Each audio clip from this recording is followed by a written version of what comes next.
Good morning everyone, কেমন আছো সবাই? আশা করি সবাই ভালো আছো আর সুস্থ আছো। আমরাও অনেক অনেক ভালো আছি তোমাদের ভালোবাসা ও আশীর্বাদে। তো সকালবেলা ঘুম থেকে উঠেই ওকে বললাম যে তুমি লেবু পাড়ো তো গাছ থেকে। আর আমাদের এই ছোট্ট গাছটাতে দেখো একবার কি পরিমাণে লেবু হয়েছে। তবে এখন লেবুগুলো খেতে বেশ মজা, আর কয়েকদিন গেলে পরে খাওয়া যাবে না, তখন একটু বেশি পরিমাণে টক হয় আর তখন রসটাও একটু বেশি হয়। আর আজকে সকাল সকাল একটু লেবু পাড়ার কারণ হচ্ছে শরবত খাবো। আবহাওয়া কিন্তু বেশ ঠান্ডাই আছে, বেশি একটা গরম নেই, তারপরেও আজকে একটু শরবত খেতে ইচ্ছে করছে। কারণ সকাল সকাল আমার এক যা এসে বরফ দিয়ে গেল ওদের ফ্রিজ থেকে।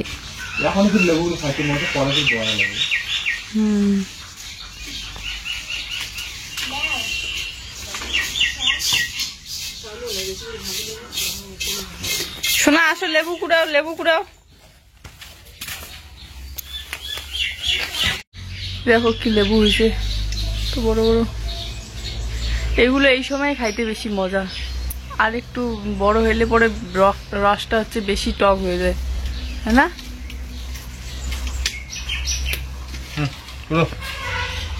আমাদের এই গাছের লেবু কত মানুষে খায়, অনেকজনে আবার নিয়ে যায় অনেকগুলো করে, তারপরেও কিন্তু আমরা কিন্তু মানে শেষ করতে পারি না লেবু খেয়ে। তারপরেও কিন্তু শেষ পর্যন্ত অনেক লেবু থাকে গাছে, আর অনেক বড় বড় থাকে।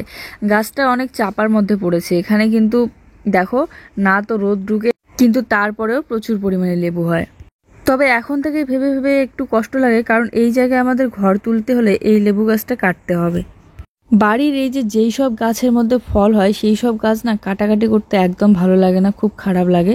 এখানে একটা পেয়ারা গাছও ছিল, প্রচুর পরিমাণে পেয়ারা হতো, টিনের চালে লাগে বলে পেয়ারাটা কাটা হয়েছে গাছটা, তো এর জন্য খুব খারাপ লাগে। আগে পেয়ারা খেতাম আমরা ওই গাছের।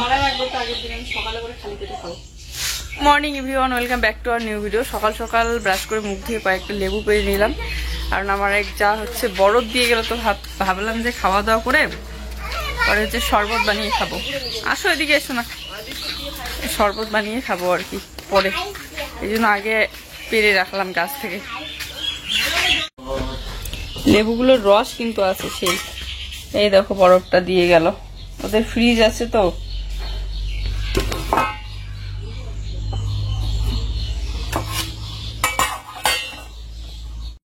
গতকালকে প্রচুর গরম পড়েছিল, তো রাত্রিবেলা মানে পেটটা খুব গরম লাগতেছিল, মনে হচ্ছিল পেটের মধ্যে গরম আটকে গিয়েছে। তো তাই ওকে বলেছিলাম যে যাও তো ওই দিদির বাড়ি থেকে ফ্রিজের জল নিয়ে আসো, তো ওরা সবসময় ফ্রিজে জল রাখে, তো বলেছিল যদি মাঝে মধ্যে খেতে ইচ্ছে করে তাহলে নিয়ে আসতে। তো তখন ওদের হচ্ছে জল ছিল না, শেষ হয়ে গিয়েছে ফ্রিজের জল। তারপরে বরফ ছিল, একটু বরফ দিয়েছিল, তো বেশি বরফও ছিল না, তাই আজকে সকাল সকাল বরফ নিয়ে এসে দিয়ে গেল। আমাকে এই বরফের জল দেওয়া শরবত খেতে খুব ভালো লাগে, খুব ঠান্ডা লাগে তো ভালো লাগে, তো এই জন্য বরফ দেখেই আমার একদম মানে শরবত খেতে ইচ্ছে করলো।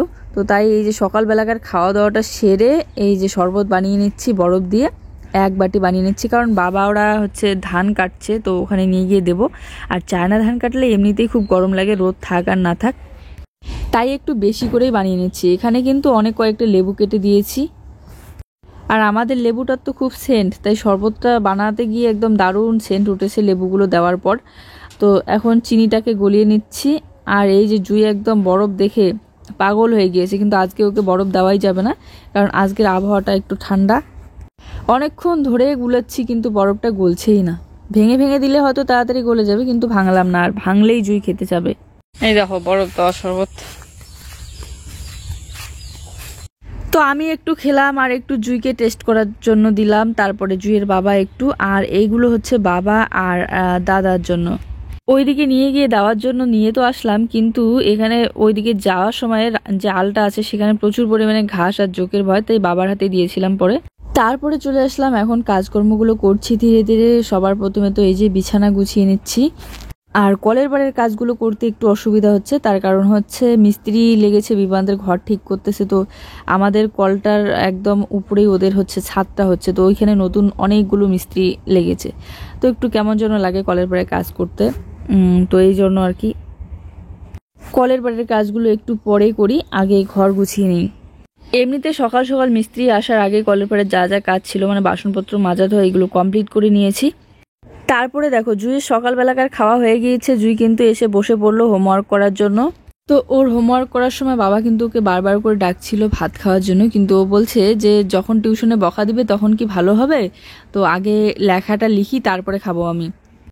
একটু আধটু ওকে বলতে হয় হোমওয়ার্ক করার জন্য, কিন্তু যখন বসবে তারপরে আর ওকে বলতে হয় না, নিজে নিজেই করা শুরু করে।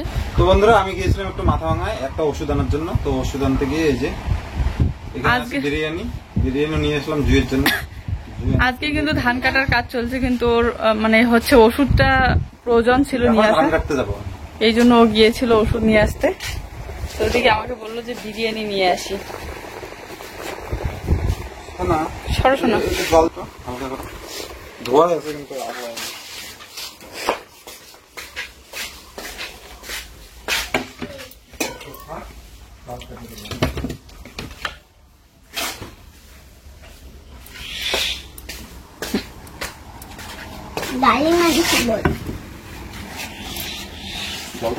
কাগজের টুকরে দিয়ে ঘরটার কি অবস্থা করলো দেখো তো, ঝাড়ু দেওয়া ঘরটা।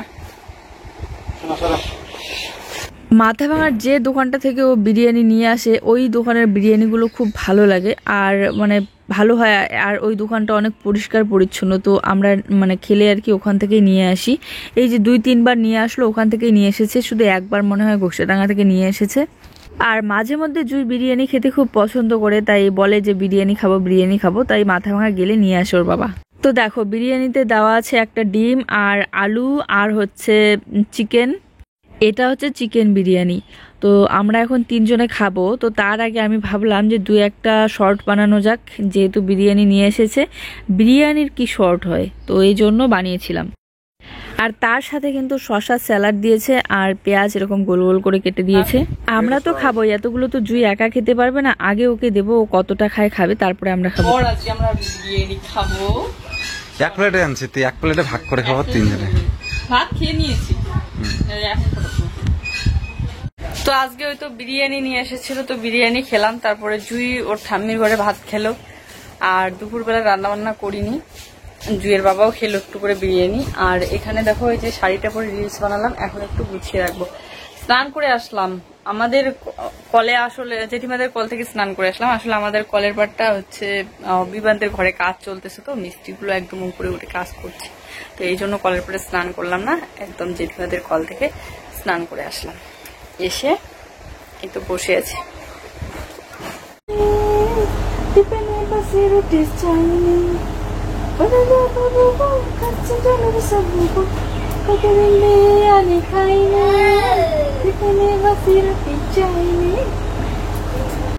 জানালাটা দিয়ে এত পরিমাণে রোদের আলো আসতেছে, তাই জানালাটা একটু হালকা বন্ধ করে রাখলাম, কেমন যেন জ্বলে যাচ্ছে ক্যামেরায়। আর শাড়িটা এখন ভাঁজ করে রেখে দেবো, কারণ শাড়িটা বেশিক্ষণ পরে থাকিনি, শুধু ওই রিলসটা পরার জন্য, তবু ভালোভাবেই পরিনি, শুধু কোমরে বেঁধে নিয়েছি, বেঁধে নিয়ে কুচি টুচি যেরকমই পেরেছি সেরকমই করেছি, কারণ সময় ছিল না। তারপরে জুইসোনাকেও স্নান করিয়ে সাজুগুজু করিয়ে দিলাম, আর ও নতুন জুতা দেখে নতুন জুতা এখন পরবে, তাই নতুন জুতা পরে নিল। একটু পরে ওর টিউশন আছে, এখন একটু খেলবে, ঘুমায় তো না এখন বিকেলবেলা করে, আর একবার ঘুমালে উঠতেই চায় না এত তাড়াতাড়ি, যতক্ষণ সন্ধ্যা না লাগে, এই জন্য বিকেলবেলা করে এখন ঘুমাইতে পারে না। তো শাড়িটা এই যে ছড়িয়ে ছিটিয়ে বেড়াচ্ছিল চেয়ারের মধ্যে, কেমন যেন অগোছালো লাগছিল, তাই ভাঁজ করে রেখে দিলাম শোকেসের মধ্যে। গুড ইভিনিং বন্ধুরা, সন্ধ্যাবেলা চা খাওয়াটা হয়ে গিয়েছে, সেটা তোমাদের সাথে শেয়ার করিনি। তো এখন ভাত বসিয়ে দিলাম, বাজে কটা বাজে হচ্ছে 7:47। আর এদিকে ও গেল বাজারে মাংস নিয়ে আসতে, একবার গিয়েছিল সন্ধ্যাবেলা, আবার বাড়ি এসেছিল, একটা দরকার ছিল, তো এসে আবার এই যে গেল মাংস নিয়ে আসবে। ততক্ষণে আমি হচ্ছে মশলাটা রেডি করি, রসুন পেঁয়াজ কাটি আর হচ্ছে জিরা বাটা করি, দিলাম। আমাকে বলতেছে আমার ভিডিওটা কে করবে, টিউশন থেকে এসে খাচ্ছে।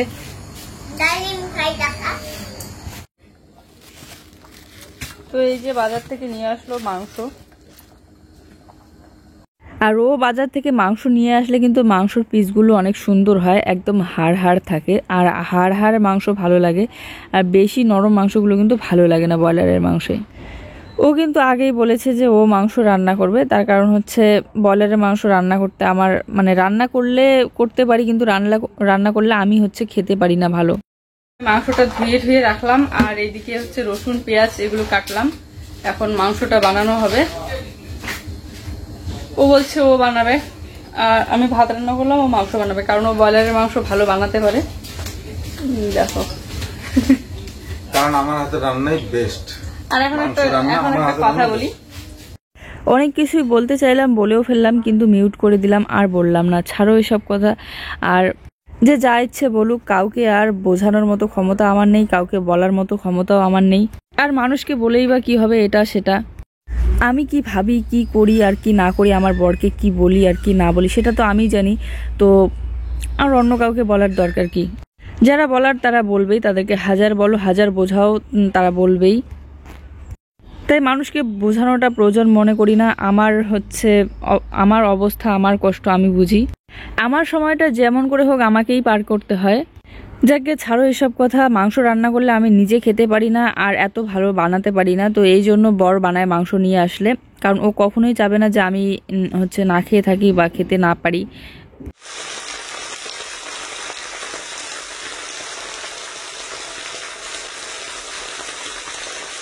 দেখলে না বোঝা যায় না আসলে মানুষ কোন পরিস্থিতিতে থাকে আর কি মানসিকতা নিয়ে সারাটা দিন কাটায়, কিভাবে মানে কেমন থাকে মন মানসিকতা, সেটা ভিডিওতে দেখে বোঝানো যায় না। ভিডিওতে আমি বলছি যে এই করছি সেই করছি, এখানে যাচ্ছি সেখানে যাচ্ছি, কিন্তু আমার মনটা কীরকম আজ চলছে, মানসিকতাটা কীরকম চলছে, আমার চিন্তা ভাবনাগুলো কি চলছে, সেটা তো তোমরা বুঝতে পারো না, তাই না?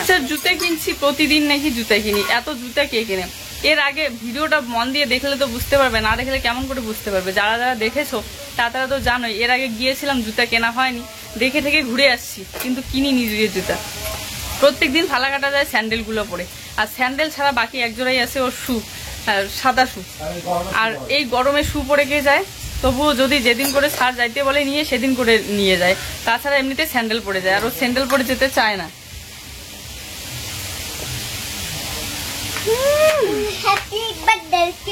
তো এটাতেও কিসের সমস্যা আমি বুঝি না ভাই, যে বাচ্চার একজোড়া জুতা কিনছি, তারপরেও ওখানে গিয়ে একটা মানে খাড়িফুটি কথা শোনাতে হবে। আচ্ছা একটা কথা বলো, আমার বরকে যদি আমি কাজ করতে যাওয়ার কথা বলিও বা বকাও দেই, ঝকাও দেই, সেটা কি আমি সোশ্যাল মিডিয়াতে এসে সবার সামনে বকা দেবো বা সবার সামনে বলবো যে তুমি কাজ করো, তুমি যাও না কেন, হ্যান ছ্যান? 2 দিন পর পর নাকি আমি ভালোবাসার গল্প শোনাই যখনই আমাকে মানুষ এইভাবে বলে। তাহলে আমি কি ঝগড়া অশান্তির গল্প শোনাবো তোমাদেরকে, নাকি একটু অভিনয় করে কন্টেন্ট দেবো যে আজকে বাড়ি থেকে বের হয়ে চলে গেলাম আর বরকে ছেড়ে চলে যাচ্ছি? যাই হোক গে, ছাড়ো, আর বললাম না, চলো আজকের ভিডিওটা এই পর্যন্ত। এগুলো হচ্ছে বাবার জন্য মাংস ভাত, বাবাকে দিয়ে আসি।